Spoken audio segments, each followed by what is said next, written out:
Good morning student.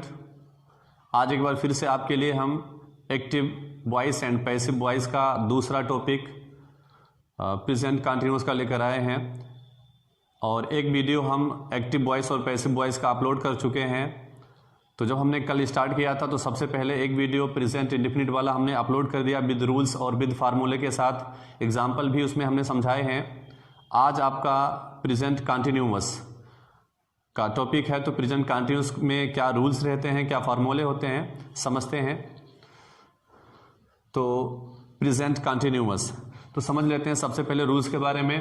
ये rule number 1 है, यदि एक्टिव वॉइस प्रेजेंट कंटिन्यूअस में हो तो प्रेजेंट कंटिन्यूअस में कब होता है? जब आपका is am are helping verb दिया होता है और वर्ब की फर्स्ट फॉर्म में आईएनजी जुड़ी होती है, ऐसे भी पहचान लेते हैं प्रेजेंट कंटिन्यूअस का है। तो रूल है, यदि एक्टिव वॉइस प्रेजेंट कंटिन्यूअस में हो तो पैसिव वॉइस में इज एम आर के बाद बीइंग बढ़ा लेते हैं, BEING बीइंग बढ़ा लेते हैं। ज़्यादा करना नहीं होता। कल आपका प्रेजेंट इंडेफिनिट में था इज एम आर, जब था नहीं तो इज एम आर लगा लिया, आज इज एम आर है तो इज एम आर बीइंग कर देते हैं, ठीक है।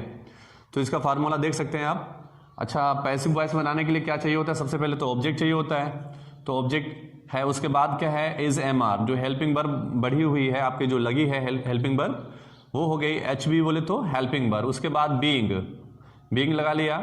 उसके बाद है आपका वर्ब की थर्ड फॉर्म, वर्ब थर्ड बोले तो वर्ब की थर्ड फॉर्म। फिर चाहिए होता है फार्मूले में एक्स्ट्रा वर्ड, अतिरिक्त शब्द। अतिरिक्त शब्द जो होते हैं वर्ब की थर्ड फॉर्म के बाद और बाई के बीच में दाब देते हैं। एक्स्ट्रा वर्ड जो है आपके वर्ब की थर्ड फॉर्म के बाद और बाई से पहले पहले एक्स्ट्रा वर्ड लगा देते हैं। उसके बाद बाई के बाद फिर जो आ जाएगा आपका सब्जेक्ट, जो एक्टिव का सब्जेक्ट होता है वो लगाते हैं। एक्स्ट्रा वर्ड को कभी कभी क्या है सब्जेक्ट के बाद भी रख देते हैं, ठीक है। तो रूल नंबर 2 है आपका निगेटिव वाक्यों में, यदि जब हमारा एक्टिव वॉइस निगेटिव सेंटेंस में हो तो निगेटिव वाक्य में क्या करते हैं? इज एम आर जो हेल्पिंग वर्ब रहती है उसके बाद, इज एम आर के बाद क्या करते हैं? इसे निगेटिव वाक्यों में is am are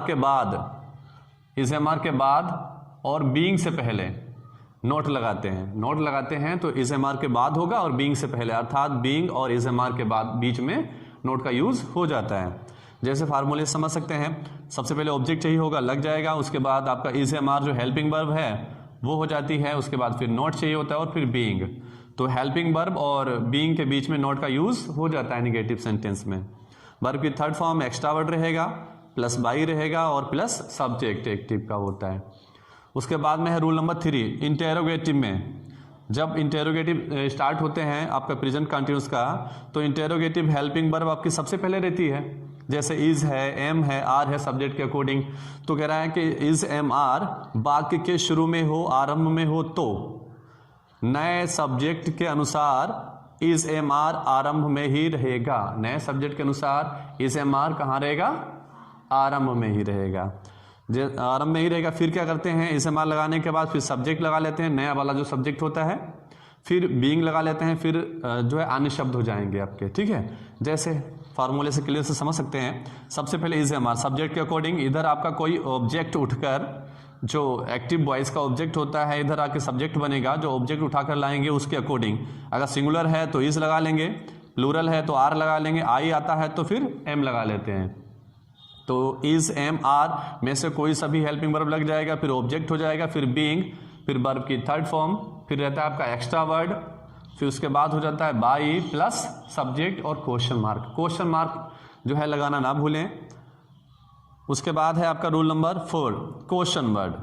question word को आरंभ में ही लगाते हैं। जैसे क्वेश्चन वर्ड होता है वाई है, वाट है, वेयर है, विच है, ये शब्द आते हैं तो क्वेश्चन वर्ड को हम क्या करते हैं? सेंटेंस में सबसे पहले ही रखते हैं, उसमें कोई चेंजिंग नहीं होती है। हाँ, जब आपका हु दिया हो, अगर सेंटेंस में हु दिया होता है, WHO हु का यूज होता है स्टार्टिंग में, तो स्टार्टिंग में ही हु का बाई हुम लिखते हैं।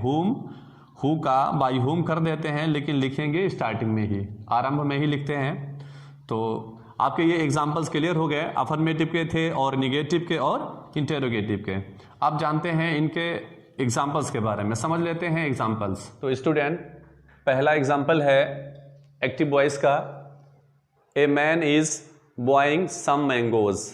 एक व्यक्ति कुछ आम खरीद रहा है, एक व्यक्ति कुछ आम खरीद रहा है। तो सबसे पहले हमें एक्टिव वॉइस से पैसिव बनाने के लिए सबसे पहले तो ये देखना पड़ता है सब्जेक्ट कौन है। ये आपका सब्जेक्ट है और ये आपका वर्ब है और ये आपका ऑब्जेक्ट है। क्योंकि सब्जेक्ट, वर्ब और ऑब्जेक्ट जब क्लियर हो जाता है तो पैसिव वॉइस आप आराम से बना सकते हो। क्योंकि सबसे पहले आपका जो फार्मूला रहता है पैसिव वॉइस बनाने के लिए, तो उसमें क्या चाहिए होता है, ऑब्जेक्ट चाहिए होता है। तो ऑब्जेक्ट क्या है आपका, क्लियर है, सम मैंगोज। सम मैंगोज। अच्छा, सम मैंगोज क्या है, प्लूरल हो रहा है कि सिंगुलर हो रहा है? प्लूरल हो रहा है, बहुवचन हो रहा है, तो क्या हो जाएगा हेल्पिंग वर्ब आर। आर हो गया।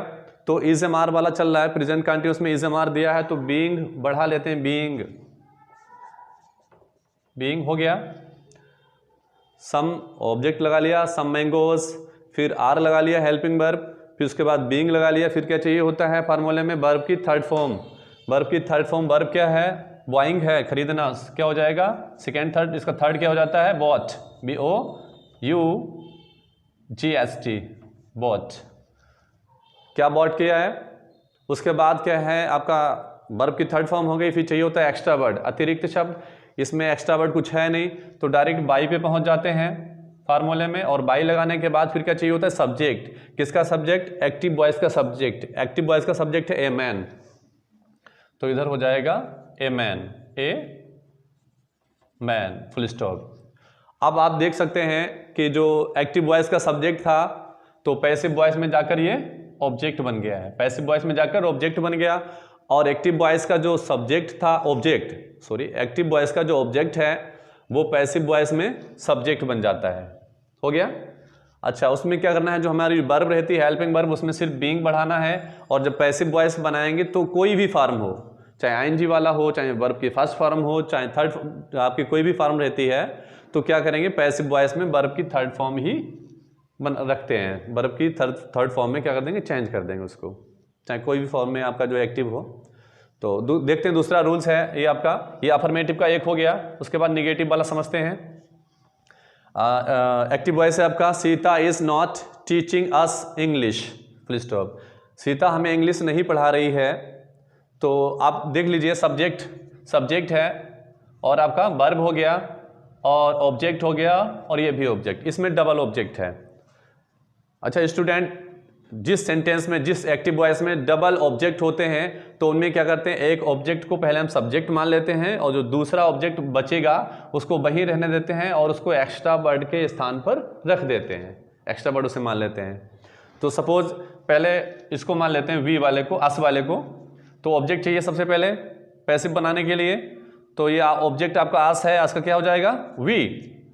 तो वी आपका प्लूरल है, तो जो सीता इज था इसीलिए इज, सीता सिंगुलर था, उसके साथ इज लगा था। आपका वी क्या प्लूरल है, इसके साथ आर लग जाएगा, वी आर। उसके बाद नॉट, फिर क्या आएगा आपका being, we are not being. उसके बाद क्या चाहिए है, वर्ब की थर्ड फॉर्म, टीच है, टॉट हो जाता है, टॉट, टॉट हो गया, TAUGH, टी, टॉट। उसके बाद में ऑब्जेक्ट ये वाला उठा लिया था, बचा क्या था, इंग्लिश। इंग्लिश दूसरा ऑब्जेक्ट था, उसको वहीं पर रहने दिया था। तो ये एक्स्ट्रा वर्ड चाहिए, एक्स्ट्रा वर्ड के स्थान पर जो हमने इंग्लिश लगा दिया है, ठीक है। जैसे टॉट आपका वर्ब हो गया, वर्ब के बाद क्या चाहिए होता है, वर्ब की थर्ड फॉर्म, वो क्या नाम, एक्स्ट्रा वर्ड। वर्ब की जब थर्ड फॉर्म ने लगा दी उसके बाद चाहिए होता है एक्स्ट्रा वर्ड। एक्स्ट्रा वर्ड के स्थान पे जो आपका दूसरा ऑब्जेक्ट था बचा हुआ वो वाला लगा दिया। अब क्या चाहिए होता है फार्मूले में, बाई लगा दिया। उसके बाद चाहिए है सब्जेक्ट। सब्जेक्ट किसका, एक्टिव वॉइस का। सीता है तो सीता का क्या हो जाएगा, सीता ही रहेगा, हर नहीं होगा। अगर शी होता है तब हर होता है, शी होता है तब हर होता है, ठीक है। अगर किसी का नाम दिया होता है तो फिर नाम ही उधर पहुंच जाएगा। तो एक बार फिर से देख सकते हैं, जो इसमें सब्जेक्ट था पैसिव वॉइस में ऑब्जेक्ट हो गया, पैसिव वॉइस का जो ऑब्जेक्ट था इधर सब्जेक्ट हो गया। और स्टूडेंट आपने एक ऑब्जेक्ट अस वाला समझ लिया, एक ऑब्जेक्ट वाला दूसरा भी समझ लेते हैं, इंग्लिश, आर। ऐसे करके बना सकते हो आप। जैसे आपका इंग्लिश, अगर आपने सब्जेक्ट चुन लिया है इंग्लिश, तो ये सिंगुलर होती है, English is not being taught. फिर अस जो था हमने यहीं पे छोड़ दिया था, इंग्लिश को सब्जेक्ट चुना था तो अस को यहीं रहने देंगे, और एक्स्ट्रा वर्ड के स्थान पर रख देते हैं। उसके बाद बाई सीता। ओके, आपका एक सेंटेंस बन गया, we are not being taught English by Sita. दूसरा है अथवा में, English is not being taught us by Sita. ये आपका निगेटिव सेंटेंस हो गया। तो इंटेरोगेटिव वाला भी सेंटेंस समझ लेते हैं। इंटेरोगेटिव में एक्टिव वॉइस है, are you not helping me question mark. तो स्टूडेंट, तो सबसे पहले वही देखना है हमें कि क्या है, सब्जेक्ट है और वर्ब है और ऑब्जेक्ट है। मी जब उधर से वो ऑब्जेक्ट है, जब हमारा पैसिव वॉइस में आएगा तो मी का क्या हो जाएगा, आई हो जाता है। तो जो नया सब्जेक्ट है, हमने रूल्स में लिखा था नए सब्जेक्ट के अकॉर्डिंग फिर जो है, यदि आपका इज एम आर इंटेरोगेटिव में आरंभ में दिया हो, शुरू में दिया हो, तो क्या करते हैं, नए सब्जेक्ट के अकॉर्डिंग, नए सब्जेक्ट के अनुसार जो है इज एम आर ही आरंभ में रहेगा। बोले तो आई के साथ वैसे एम लगता है, ही के साथ हिज लगेगा और यू के साथ आर लगता है। जो हेल्पिंग वर्ब रिपोर्टिंग उसमें आपका अफर्मेटिव सेंटेंस में और निगेटिव सेंटेंस में जो हेल्पिंग वर्ब सब्जेक्ट के बाद लगती है, वही इंटेरोगेटिव सेंटेंस में सब्जेक्ट से पहले हो जाती है। जैसे आई है, आई के बाद में क्या होना चाहिए था, आपका एम होता है, तो एम अब क्या हो जाएगा, आपका स्टार्टिंग में हो जाएगा इंटेरोगेटिव सेंटेंस में। एक चीज आप हमेशा याद रखिए, जो अफर्मेटिव सेंटेंस में और निगेटिव सेंटेंस में जो हेल्पिंग वर्ब सब्जेक्ट के बाद रहती है, इंटेरोगेटिव सेंटेंस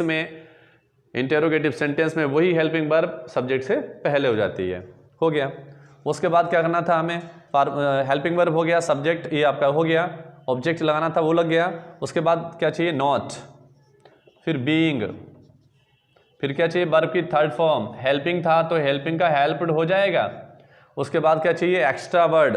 एक्स्ट्रा वर्ड इसमें कुछ है नहीं, अतिरिक्त शब्द, डायरेक्ट बाई पे पहुंच जाते हैं, बाई लगा लिया। उसके बाद क्या चाहिए, सब्जेक्ट। सब्जेक्ट कौन है, एक्टिव का यू है, तो यू का यू ही रहता है, यू का चेंजिंग नहीं होता। क्या हो गया, am I not being helped by you question mark. एक और आपका जो लास्ट एग्जांपल है, क्वेश्चन वर्ड से जो स्टार्ट होते हैं। हमने रूल लिखा था, रूल नंबर 4, यदि आपका sentence active voice question word होता है, जैसे वाई है, विच है, वेयर, इन शब्दों से स्टार्ट होता है, तो वो क्वेश्चन वर्ड आरंभ में ही रहेगा, स्टार्टिंग में ही रहेगा। हाँ, हु जब दिया होता है हु, तो उसको वाई हुम कर देते हैं, वो भी स्टार्टिंग में ही लिखा जाता है। जैसे आपका ये वाई दिया है पैसिव वॉइस बनाने के लिए, तो वाई का वाई ही रहेगा। उसके बाद आपका ये सब्जेक्ट है, पहचान लीजिए, वर्ब है और ऑब्जेक्ट है। तो सबसे पहले हमें क्या चाहिए, ऑब्जेक्ट चाहिए होता है। तो ऑब्जेक्ट आपका क्या है, यू है, तो यू आप समझ सकते हो डायरेक्ट ऐसे जो है, अगर आप यू ना लगाओ तो उससे पहले क्या आपको हेल्पिंग वर्ब लगाना है। लेकिन हेल्पिंग वर्ब लगाने से पहले आप ये देख लो कि आपका जो ऑब्जेक्ट है, जो इधर आके सब्जेक्ट बनेगा, कि सिंगुलर है कि प्लूरल है, उसी के हिसाब से हेल्पिंग वर्ब लगाओगे। जैसे यू है, आपका यू का यू ही रहेगा, क्या है ये प्लूरल है, इसके साथ क्या लगेगा, आर आएगा, आर लगा लिया, फिर यू लगा लो, वाई आर यू। उसके बाद क्या है, नॉट है, नॉट हो गया, फिर बीइंग बढ़ाते हैं, बीइंग बढ़ा ली। उसके बाद क्या चाहिए होता है, वर्ब की थर्ड फॉर्म। वर्ब की थर्ड फॉर्म बीट है, तो B10 हो जाएगा, B10 हो गया। उसके बाद चाहिए होता है एक्स्ट्रा वर्ड, अतिरिक्त शब्द। अतिरिक्त शब्द इसमें कुछ है नहीं, तो डायरेक्ट पहुंच जाएंगे बाई पे। बाई के बाद चाहिए होता है आपके फार्मूले में सब्जेक्ट। किसका सब्जेक्ट, एक्टिव वॉइस का सब्जेक्ट। एक्टिव वॉइस का सब्जेक्ट कौन है, दे, दे है ना, तो दे का क्या हो जाएगा, देम हो जाता है, और क्वेश्चन मार्क लगा देंगे। ठीक है, ये आपका एग्जांपल अफर्मेटिव वाला था, और निगेटिव वाला, डबल ऑब्जेक्ट वाला भी समझा आपने, और क्वेश्चन वर्ड का भी एग्जांपल समझा। ये प्रेजेंट कंटिन्यूअस के एग्जांपल्स थे और रूल्स थे। तो आई होप स्टूडेंट आपके ये एक्टिव, पैसिव, प्रेजेंट कंटिन्यूअस के अच्छी तरह से समझ में आए होंगे, और प्रेजेंट परफेक्ट के एक्टिव पैसिव समझने के लिए और भी एक्टिव पैसिव देखने और समझने के लिए मेरे वीडियो को सब्सक्राइब करें और आगे शेयर करें।